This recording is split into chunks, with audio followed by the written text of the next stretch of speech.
Everyone, welcome back to the channel. My name is Gufrana Asmat और स्वागत है आपका prelims pointers daily newspaper analysis में। तो ये न्यूज़ जो है ये 30 अक्टूबर की है। मैं कल न्यूज़ अपलोड नहीं कर पाई थी, तो इस चीज़ का डिस्कशन मैं आज करूँगी और ये मैं अभी अपलोड कर दूँगी आप लोगों के लिए।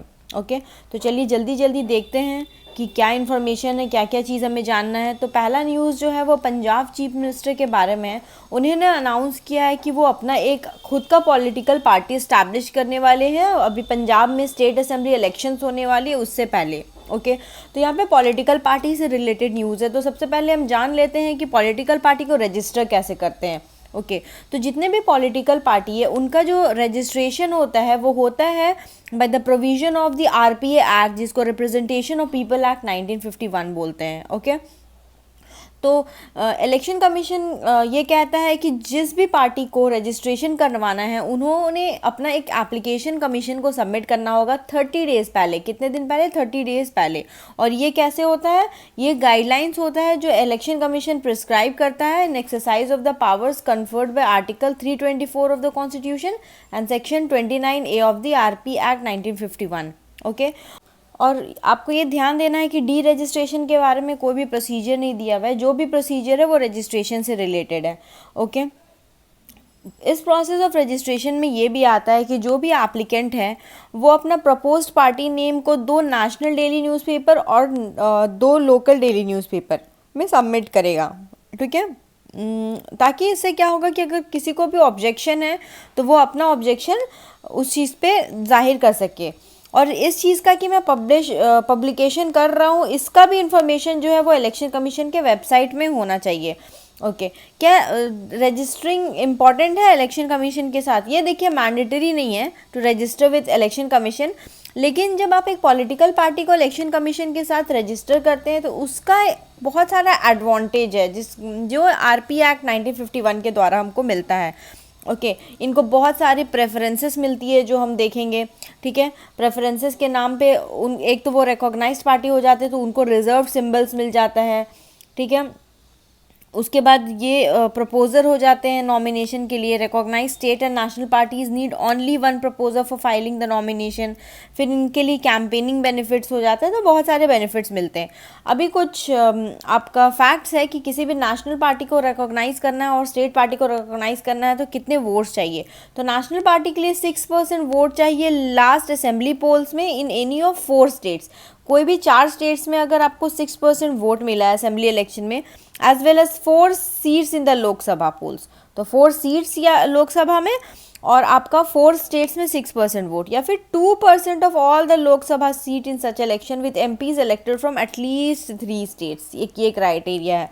और recognition as a state party in at least 4 states. तो ये 3 क्राइटेरिया आपका कंडीशन सेटिस्फाई होना चाहिए। और किसी भी स्टेट पार्टी को रिकॉग्नाइज करने के लिए 5 कंडीशंस होते हैं।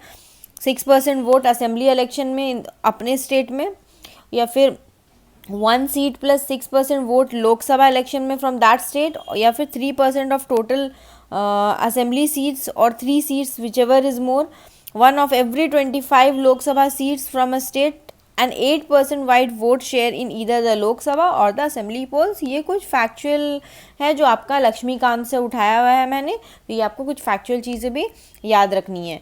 अब नेक्स्ट जो न्यूज़ था वो सुंदरबन के बारे में था कि सुंदरबन जो है वो 5 साइट्स में आ गया जो सबसे ज़्यादा ग्लोबल कार्बन स्टॉक है। ये एक न्यू असेसमेंट के बारे में पता चला है। ओके, ये स्टडी में पता चला, ये स्टडी आपका वर्ल्ड हेरिटेज फॉरेस्ट है, इन्होंने रिलीज़ किया है।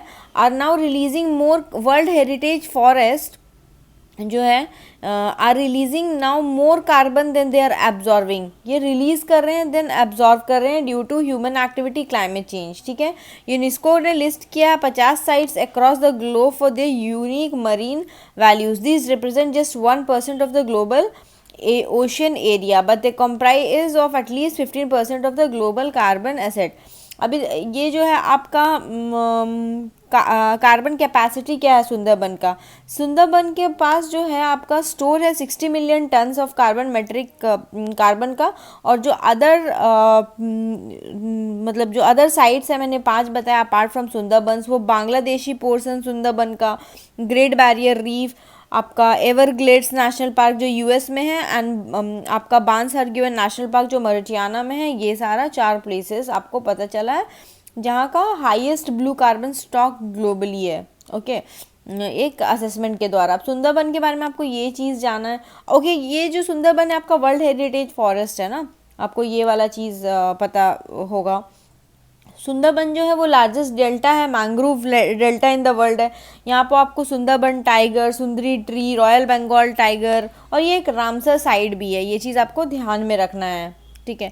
इसके वेस्ट में रिवर मूड़ी गंगा है, ईस्ट में रिवर हरिभांगा है और रायमंगल है। Other major rivers flowing through this ecosystem are Saptamukhi, Thakuran, Matla and Gosaba. ये कुछ रिवर्स भी है जो यहाँ पे और फ्लो करते हैं, ठीक है। अभी ये जो सिनारियो है, वरिंग सिनारियो, ये है कि रिसर्चर्स ने मतलब फाइंड आउट किया है कि 10 out of 257 forest emitted more carbon than they captured between 2001 and 2। देखिए, फॉरेस्ट तो एक तरह से हम प्लांटेशन करते हैं क्योंकि वो हमारे कार्बन को एब्जॉर्ब कर लेता है, लेकिन देखिए 257 फॉरेस्ट में से 10 फॉरेस्ट ऐसे रहे जिन्होंने कार्बन को एमिट किया है ज़्यादा। रीज़न ऑब्वियसली आपका क्लियरेंस, एग्रीकल्चर वाला, increasing scale, wild fire, drought, weather condition. ये तो जो 10 साइट्स है आपका, इसमें आपको याद रखना है लोकेशन की। लोकेशन आपका पूछ सकता है कि ये कहाँ है, क्योंकि ये न्यूज़ में था। Tropical rain forest heritage of Sumatra, ये इंडोनेशिया में आपको पता चलेगा। रियो प्लेटानो बायोस्फीयर रिजर्व, ये होंडुरास में है आपका। योसमाइट नेशनल पार्क, ये इंपॉर्टेंट है। योसमाइट नेशनल पार्क ये यूएस में है, okay. Waterton glacier international peace park Canada, US में है। बारबेटॉन ये आपका साउथ अफ्रीका में है। किनाबालू पार्क मलेशिया में है। यूव्स नूर बेसिन मंगोलिया में है। Grand canyon national park USA में है। Greater blue mountains area Australia. मॉन्ट Royce पिटॉन्स national park और आपका ये डोमिनिका में है। तो ये सारा प्लेसेस आपको थोड़ा थोड़ा पता होना चाहिए। अब देखिए, बहुत तरह का कार्बन आप न्यूज़ में सुनते रहते हैं कि ब्लू कार्बन क्या होता है, ब्लैक कार्बन क्या होता है, ब्राउन कार्बन क्या होता है। तो ये कुछ कार्बन के बारे में हम देखते हैं। ब्राउन कार्बन जो होता है आपका, ये जो होता है, कोई भी ऑर्गेनिक मैटर जलता है ना, तो उसके कंबंशन से जो स्मोक रिलीज होता है उसको ब्राउन कार्बन बोलते हैं। ब्लैक कार्बन वो एक ग्रीन हाउस गैस है जो ज़्यादा पॉल्यूशन काउज करता है देन ब्लैक कार्बन, ठीक है। ये इनकम्प्लीट कंबंसन जब होता है ना फॉसिल फ्यूल का, उससे आपका ब्लैक कार्बन बनता है और इसका ज़्यादा इफेक्ट होता है in comparison to brown carbon, okay. Then green carbon क्या होता है आपका? ग्रीन कार्बन होता है वो तरह का carbon which is incorporated into plant biomass and the soils below. जैसे green carbon is a carbon removed by photosynthesis and stored in the plants and soil of the natural ecosystem. Blue carbon क्या होता है आपको? Obviously जो coastal ecosystem, aquatic, marine carbon sink held by the indicative vegetation, जो आपका समुंदर जिस carbon को पकड़ करके रखता है वो आपका ब्लू कार्बन हो जाता है। तो आई होप सो इतना आपको क्लियर हुआ होगा। नेक्स्ट जो न्यूज़ है वो आसियान के से रिलेटेड है। हमारे प्रधानमंत्री जी ने आसियान के समिट में पार्टिसिपेट किया। अब आसियान क्या है? आसियान में इतने कंट्रीज़ आते हैं टोटल, आपको ये सारे कंट्रीज़ का नाम याद होना चाहिए, ओके। ये एक रीजनल ऑर्गेनाइजेशन है जो पॉलिटिकल सोशल स्टेबिलिटी के लिए बनाया गया था एशिया पैसिफिक के रीजन में। इनका जो मोटो है वो है one vision, one identity and one community, और इनका जो सेक्रेटेरिएट है वो इंडोनेशिया जकार्ता में है। इसको डिक्लेयर किया गया था, बैंकॉक डिक्लेरेशन के द्वारा इसको बनाया गया था, और इसके फाउंडिंग फादर्स जो है वो इंडोनेशिया हैं आपके, ठीक है, मलेशिया हैं आपके, फिलीपींस हैं, ओके, सिंगापुर एंड थाईलैंड, ये इसके फाउंडिंग फादर्स है। और ये सारे इनके मेंबर्स हैं, Bruny, Vietnam, Laos, Myanmar, Cambodia. तो ये जो आपका एरिया है ये सारा आपका आसियान में आता है, तो इसको मेंबर कंट्रीज आपको याद करना चाहिए, ओके। जो पीएम है उन्होंने अंडरलाइन किया the centrality of ASEAN in India's act east policy and India's vision for the wider Indo Pacific vision. To further strengthen India-ASEAN cultural connectivity, PM announced India's support for establishing the ASEAN Cultural Heritage List to commemorate 30 years of ASEAN-India partnership, जो कि celebrate होगा 2022 में, okay. अब chairmanship के बारे में जानते हैं कि इनका जो चेयरमैनशिप है दोस्तों वो एनुअली रोटेट होता है अल्फ़ाबेटिकल ऑर्डर में मेंबर स्टेट्स का, कि किसका कौन सा अल्फ़ाबेट है उसके हिसाब से ये रोटेट होता है। और supreme policy making body of ASEAN summit है। As the highest level of authority in ASEAN the summit set direction for ASEAN policies and objective under the charter. और ये 2 साल में 2 बार मिलते हैं। तो कंट्रीज़ आपको पता होना चाहिए, इसका हेडक्वार्टर आपका इंडोनेशिया जकार्ता है, ये पता होना चाहिए आपको। बैंकॉक डिक्लेरेशन से बना है, ये पता होना चाहिए। इनका विजन है मोटो है one vision one identity one community, ये आपको पता होना चाहिए। और इसका सुप्रीम पॉलिसी मेकिंग जो बॉडी है उसको आसियान समिट बोलते हैं। ओके, नेक्स्ट जो न्यूज़ है वो आपका हमारा फ्रूट्स हॉर्टिकल्चर क्रॉप्स के बारे में रिलेटेड है। ओके, जो हमारी यूनियन एग्रीकल्चर मिनिस्टर है श्री नरेंद्र सिंह तोमर जी, उन्होंने अभी एक नेशनल कॉन्फ्रेंस किया है, किस लिए? International year of fruits and vegetables के लिए। इंडिया जो दोस्तों वो सेकंड लार्जेस्ट प्रोड्यूसर है हॉर्टिकल्चर का, producing about 12% of the global fruit and vegetable, जो कि श्री तोमर जी ने बोला है। और ये इन्फॉर्मेशन आपके लिए इंपॉर्टेंट हो जाता है कि इंडिया सेकंड लार्जेस्ट प्रोड्यूसर है हॉर्टिकल्चर क्रॉप्स ग्लोबली का, जो 12% के अप्रॉक्स आता है। लीडिंग प्रोड्यूसर इंडिया किस किस फ्रूट्स में है? बनाना में है, मैंगो में है, पोमेग्रानेट में है, सपोटा, एसिड लाइप एंड आंवला में है। तो ये मैंगो, बनाना, पोमोग्रानेट, सपोटा, ये सब में इंडिया लीडिंग प्रोड्यूसर है। तो ये भी सारा चीज़ आपको पता होना चाहिए। अगर आप स्टेट वाइज में देखेंगे तो सबसे ज़्यादा जो आपका प्रोडक्शन होता है फ्रूट्स का वो आंध्र प्रदेश में होता है, फिर महाराष्ट्र, फिर यूपी में होता है। ओके, और वेजिटेबल में सबसे ज़्यादा जो है आपका वेस्ट बंगाल है, यूपी है और मध्य प्रदेश है। ये आपका सबसे ज़्यादा वेजिटेबल में है प्रोडक्शन। ओके, रीसेंट स्टेप इस सेक्टर में क्या दिया गया है कि मिनिस्ट्री जो है उन्होंने 2250 करोड़ फॉर 2021-2022 अलॉटमेंट किया है mission for integrated development of horticulture, MIDH जिसको बोलते हैं, उसके लिए। और ये एक सेंट्रली स्पॉन्सर्ड स्कीम है which will lead to holistic development of horticulture sector, जिसमें fruits, vegetables, tuber crops, mushrooms, flowers, aromatic plants, coconut, cashew, cocoa, bamboo, ये सब कुछ आएगा। इसके लिए 2250 करोड़ रुपीज़ का अलॉटमेंट हुआ है और ये एक सेंट्रली स्पॉन्सर्ड स्कीम है। तो ये सारा टेक अवे है जो आप इस न्यूज़ से लेकर के जाएंगे।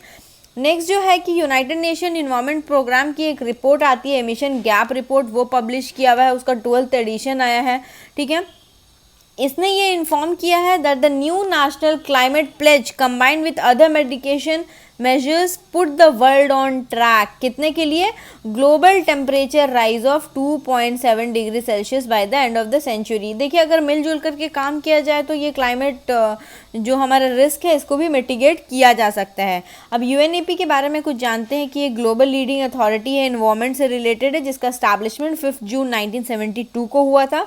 ये global environmental agenda sustainable development के लिए प्रोवाइड करती है। इसकी जो हेडक्वार्टर वो बहुत इंपॉर्टेंट नायरोबी कीनिया में है। इसका जो major report emission gap report के साथ adaption gap report, in global environment outlook, फिर इन्वेस्ट इनटू हेल्दी प्लानट, ये सारा आपका इसका रिपोर्ट है। जो कुछ कैंपेन्स करती है ये, beat pollution, UN 75, world environment day and wild for life, ये सारा कैंपेन्स ही करती है। एमिशन गैप रिपोर्ट जो है it assesses the gap between anticipated emission in 2030 and level consistent with 1.5 degree Celsius and 2 degree Celsius target of Paris Agreement. Every year the report features to bridge the gap. तो ये कुछ आपको इस चीज़ के बारे में पता होना चाहिए। अब आई होप सो ये पता चल गया है आपको। अब इसमें आपका टेक अवे क्या है? टेक अवे आपका इसकी हेडक्वार्टर्स नायरोबी केनिया है। एमिशन गैप रिपोर्ट आपका UNEP पब्लिश करती है। Adaptation gap report, global environment outlook, invest into healthy planet, ये सब कौन कौन सा कैंपेन करती है ये भी आपको पता होना चाहिए। ओके, ये इतना सारा इन्फॉर्मेशन आपको इससे टेक अवे है, तो नोट डाउन कर लीजिए आप इसका। ओके, अभी जो नेक्स्ट है वो कुछ मिलिट्री से रिलेटेड है। काटसा के बारे में जानेंगे हम। इंडिया S-400 ट्रायम्फ मिसाइल ले रहा है रशिया का, तो US उसके खिलाफ है। तो ये सारा इन्फॉर्मेशन थोड़ा हम देखेंगे। ओके, अभी क्या है कि जैसे पता है कि इंडिया का जो प्रेजेंट मिलिट्री आर्सेनल है that is heavily stocked with Russian made और रशियन डिज़ाइन इक्विपमेंट। तो हम ज़्यादातर चीज़ें हम रशिया से लेने के लिए इसलिए कोशिश करते हैं क्योंकि ये हमें कंपैरेटिवली थोड़ा लेसर प्राइस में भी मिल जाता है। तो इंडिया ज़्यादातर रशिया से लेने की कोशिश करता है, बट USA को ये पसंद नहीं है कि इंडिया रशिया के इतना क्लोज जाए, क्योंकि आपको पता है इंडिया रशिया का हमेशा तू मैं चलता है। तो अगर इंडिया या फिर कोई भी कंट्री यूएस की डायरेक्टिव्स के अगेंस्ट में चलता है तो उसमें वो लोग काटसा लगा देते हैं। ओके, तो ये जो रिपोर्ट एक आई है, international the military balance is the international institute for strategic study annual assessment of the military capabilities के बारे में वो बताता है 171 कंट्रीज़ के बारे में। ओके, तो ये जो रिपोर्ट है, there has been a considerable drop in India's dependence on arms and equipment from Russia. अभी हमारा जो डिपेंडेंस वो रशिया पे बहुत कम हो गया है। इस रिपोर्ट के मिलिट्री बैलेंस जो 2021 का रिपोर्ट है, इस रिपोर्ट के बारे में से हमको ये पता है। हावेवर इंडिया की जो मिलिट्री है वो बहुत इफेक्टिवली ऑपरेट नहीं कर सकती है without Russian supplied equipment and will continue to rely on its weapon system in the near and middle terms. But धीरे धीरे जो है वो हमारा जो डिपेंडेंस है वो कम हो रहा है। अक्टूबर 2018 में इंडिया ने 5.43 बिलियन यूएस डॉलर का डील साइन किया था रशिया के साथ S-400 ट्रायम्फ मिसाइल के लिए। तो S-400 ट्रायम्फ मिसाइल कहाँ का, ये चीज़ आपको याद रखना है, रशिया का। इसमें आपका यूएस ने बहुत ऑब्जेक्शन किया था जो मैंने बताया था, और यूएस ने बोला था कि वो इंडिया के ऊपर काटसा लगा देगा। ओके, ये बोला था यूएस ने, लेकिन इंडिया जो है अब डिलीवरी लेना स्टार्ट कर दिया है S-400 का, डिस्पाइट की थ्रेट फ्रॉम द यूएसए लेना स्टार्ट कर दिया अपने डिफेंस सिस्टम के लिए 2021 नवंबर के लिए। अब जो मैं काटसा बोल रही हूँ, वो काटसा क्या होता है? काटसा एक यूएस का फेडरल लॉ है जिसको 2017 में बनाया गया। उसमें ये एक्ट यूएस प्रेसिडेंट को कुछ पावर देता है to impose at least 5 of the 12 listed sanction on one person engage in significant transaction with Russian defence and intelligence sector. इसका अल्टीमेट गोल है कि जो आपका रशियन गवर्नमेंट है वहाँ से रेवेन्यू आपका जो फ्लो बंद हो जाए। रशिया के साथ साथ काटसा जो है वो इन्फोर्स करता है sanction Iran and north Korea के अगेंस्ट भी, कि क्योंकि यूएसए को पसंद नहीं है ईरान एंड नॉर्थ कोरिया, तो यहाँ से भी कुछ डीलिंग्स नहीं हो सकते। अब हम कुछ S-400 ओके, अभी काटसा कितनी कंट्री पे लगी हुई है तो आप इसको याद कर ले। North Korea, Iran, Russia and Turkey भी इसमें इंक्लूडेड है। तो 4 कंट्रीज़ है जिसमें काटसा लगी हुई है। आप इसको ट्रेन करके याद कर लीजिए, ठीक है। और इंडिया को यूएस ने थ्रेट दिया है कि अगर हम S-400 ट्रायम्फ मिसाइल्स रशिया से लेंगे तो वो हमारे ऊपर भी काटसा लगा देगा, ठीक है। तो चलिए नेक्स्ट S-400 ट्रायम्फ मिसाइल के बारे में देखते हैं। ये एक surface to air missile system है जो रशिया ने डिज़ाइन किया है। सरफेस टू एयर है, ये बिल्कुल आपको ध्यान रखना है। It is the most dangerously operationally deployed, ये मॉडर्न लॉन्ग रेंज सैम बोलते हैं इसको, इन द वर्ल्ड कंसिडर्ड। जो यूएस का थार्ड है, एक बार यूपीएससी ने यूएस के थार्ड के बारे में भी क्वेश्चन पूछ चुका है, इससे भी ज़्यादा ये घातक है, इससे अहेड है, ठीक है। ये सारे तरह का एरियल टारगेट कर सकता है, aircraft, unmanned aerial vehicle, ballistic and cruise missile, 400 kilometre के रेंज में और एल्टीट्यूड 30 किलोमीटर, 100 एयरबॉर्न टारगेट और 6 ऑफ देम वो साइमल्टेनियसली कर सकता है। अब इंडिया यूएस के बीच में कुछ कुछ डिफेंस कोऑपरेशन है, उसके बारे में हम जान लेते हैं, ठीक है। इंडिया जो यूएस के साथ वो क्वाड मेंबर्स में भी आता है। क्वाड मेंबर्स में 4 कंट्री आते हैं, इंडिया, यूएस, जापान और ऑस्ट्रेलिया। खैर 4 फाउंडेशनल डिफेंस एग्रीमेंट जो इंडिया का यूएस के साथ है, एक को बेका बोलते हैं, जिस्मोआ बोलते हैं, लेमोआ बोलते हैं, कॉमकासा बोलते हैं। तो ये चारों चीज़ बहुत इंपॉर्टेंट हो जाती है, ये चीज़ आपको याद करनी है। Basic exchange and cooperation agreement for geo spatial intelligence का general security of military information है जिसको गिस्मिया बोलते हैं। लॉजिस्टिक के लिए एक है जिसको लेमोआ बोलते हैं, और कम्युनिकेशन कंपैटिबिलिटी के लिए एक है जिसको कॉमकासा बोलते हैं। Okay, US military equipment in India, Indian air force C-17 heavy lifters, Apache attack helicopter, फिर आपका C-130J स्पेशल ऑपरेशन, इंडियन का navy P-81 surveillance aircraft and the Indian army's M77 ultra low howitzers. ये जो है ये US की military equipment है जो इंडिया में है। तो ये सारा नाम से आपको पता होना चाहिए। आपका M77 अल्ट्रा लाइट, फिर P-81 सर्वेलियंस वाला, फिर अपाचे, C-131J स्पेशल। ये अभी डिफेंस एक्सरसाइज इंडिया यूएस के साथ क्या क्या करती है। एक मालाबार एक्सरसाइज है जिसमें आपकी क्वाड कंट्रीज करती है, तो इंडिया और यूएस भी उसमें आ जाती है। युद्ध अभ्यास आर्मी के लिए होता है। ओके। कोप इंडिया एयरफोर्स के लिए होता है, वज्र प्रहार आपका स्पेशल फोर्सेस के लिए होता है, जो इंडिया और यूएस साथ में करती है। अब कुछ हम ट्रू एंड फॉल्स दे देते हैं। India has signed all 4 foundational defence agreement of USA. Emission gap report जो है वो रिलीज्ड बाय यूएनईपी है। इंडिया सेकेंड लार्जेस्ट प्रोड्यूसर है हॉर्टिकल्चर का इन द वर्ल्ड में। आसियान की सेक्रेटेरिएट मनीला फिलीपींस में है। The Sundarban Delta, which is spread over India and Bangladesh, is the only mangrove forest in the world inhabited by tigers.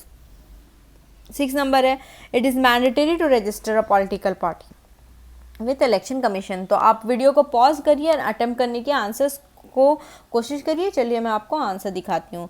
This is correct. हमने सब sound sign कर लिया, मैंने आपको बताया। BECA, GSOMIA, LEMOA and COMCASA. Emission gap report UNEP second largest horticulture.